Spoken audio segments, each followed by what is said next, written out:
Hey everybody, this is Rydo, and the following that you're going to see is a clip from a much longer live stream in which I covered the Hearthstone Boomsday Project solo adventure of Puzzle Lab, which is a bunch of Hearthstone based card puzzles with 4 different goals of either lethal, board clear, mirroring your opponent's side of the board, or increasing your health to full health.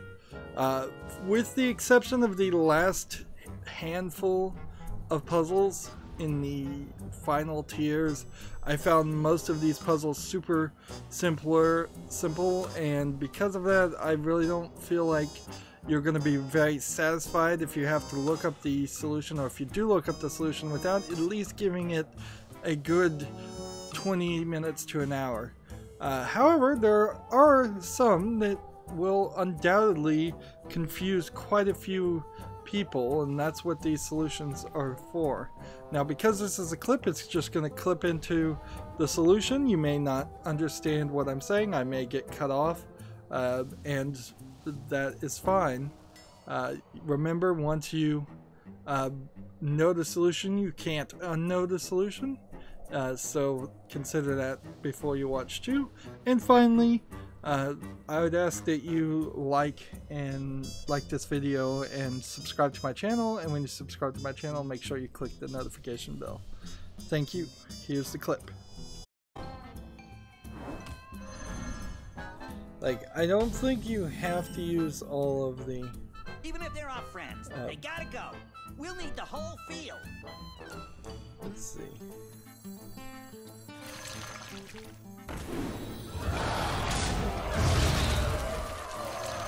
This one attacks whatever is played.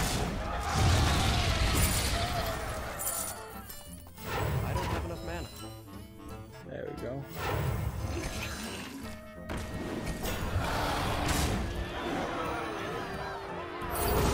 Yeah, I have a hard time believing that there are going to be too many minions that...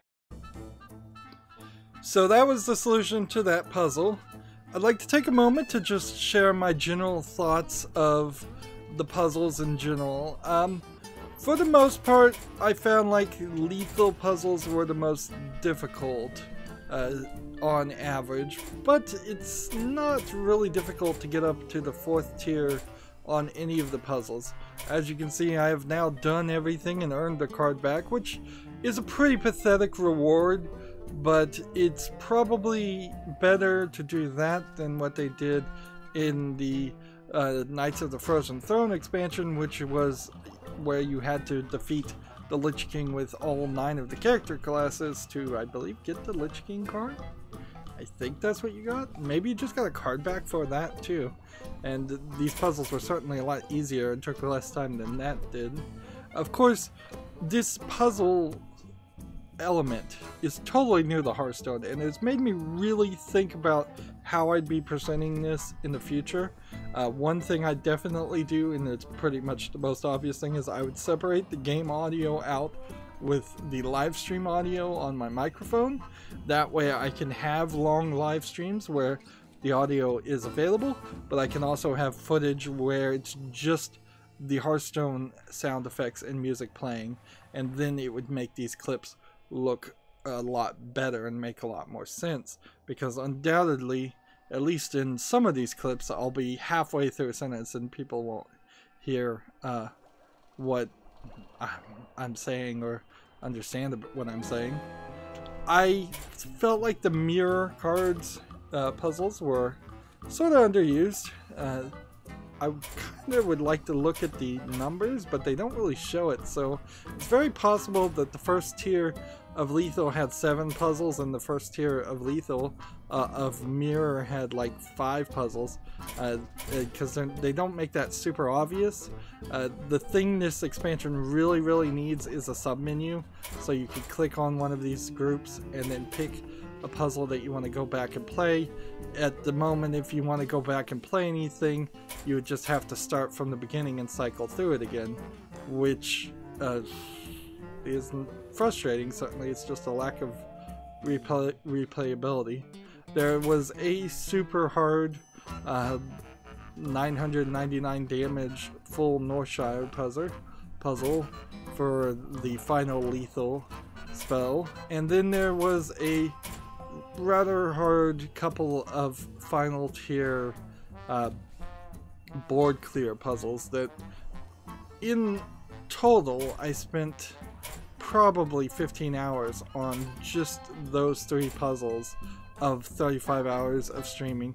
And of course, when I was streaming, I was also in the middle of insomnia, so I wasn't really sleeping that well, and I was streaming while I was half asleep, and that's certainly not a great way to make try and do puzzles. But also, it's kind of hard to pre-record that footage when it was brand new, as certainly streaming was the right way to go for my channel. I got lots and lots of subscriptions and views for it. Board clear puzzles are alright, and survival puzzles are alright, although there were a couple times in the survival puzzles where you really were surviving via different means than just healing yourself. So had they broken up survival puzzles into give your hero immunity puzzles, set your hero to or what increase your hero's armor puzzle above the 40 damage that it was going to do. There was, I think, one other way that some of the puzzles had you increase do other things other than increase your health. There's about 4 or 5 different types of puzzles they're putting under survival, which could have been broken down, and certainly that would have been it. I've seen some thoughts of people asking Activision Blizzard if they were going to let players create their own puzzles. They said that was a great idea, but they have no plans to do it, so take that for what that is. I think that would be a great idea. I think puzzles could replace tavern brawls very easily, or at least they could swap between puzzles and tavern brawls. I kind of hope there isn't a daily quest that shows up where you have to do 5 puzzles to get 50 gold, because that would be annoying, particularly for people who have already finished it. Survival puzzles were fine, and board clear puzzles were a little hard, and mirror puzzles were fine. I think lethal really stood at least a couple steps higher than in difficulty on average than any of the other puzzles. But there's also problems with a lot of the puzzles that were given in this expansion. They just didn't do a good job, in my opinion, of using cards that already existed. There's a bunch of cards from previous Solo Adventures expansions that have never been used in regular gameplay. They didn't bring any of those back. There's a lot of heroes that could have come back from the old Solo Adventures too. There's a bunch of cards that are wild that they really didn't play too much with any of those, and they really didn't play with the cards that are standard either.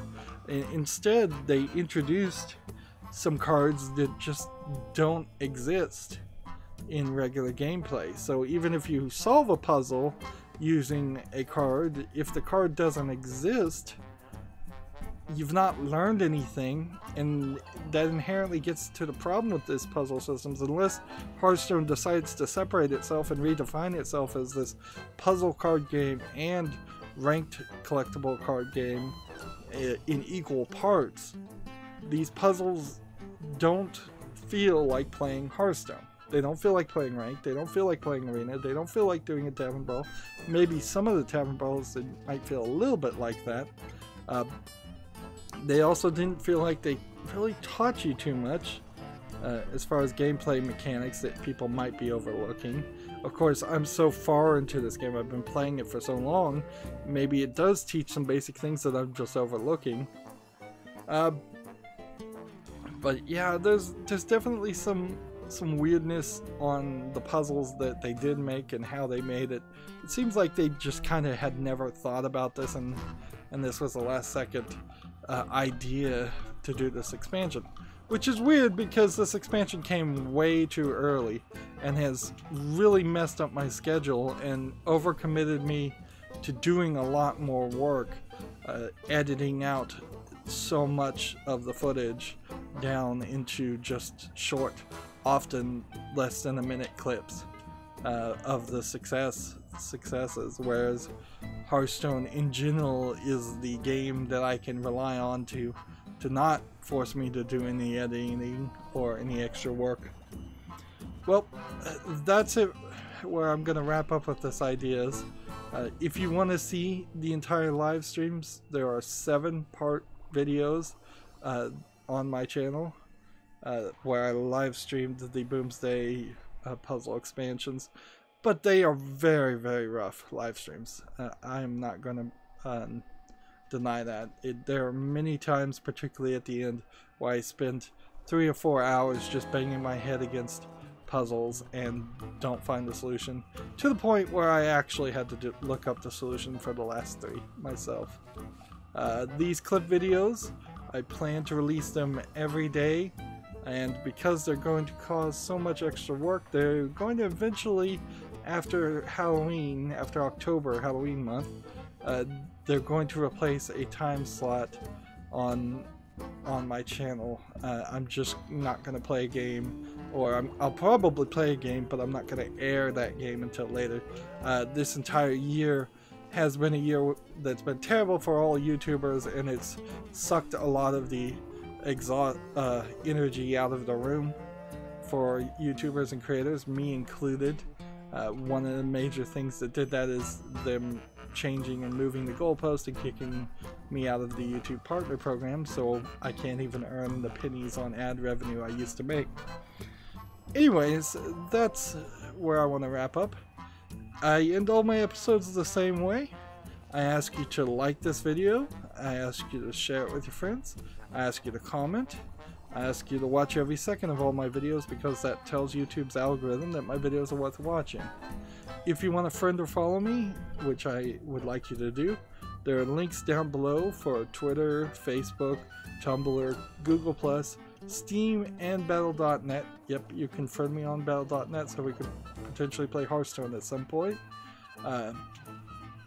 Also, if you want to support my channel, right now I'm asking people to friend me on Steam and gift me a game that way. Either you pick a game from my wish list or just a game you'd like to see me cover. If I do get a game gifted to me, it's going to be at the highest of priorities to cover. And if you don't want to pick, you can also gift gift cards through Steam. Or if you happen to have a Steam code through a different third-party site, you can just send that code to me through Twitter direct message. And I think that is it. So thank you for watching. Have a good evening.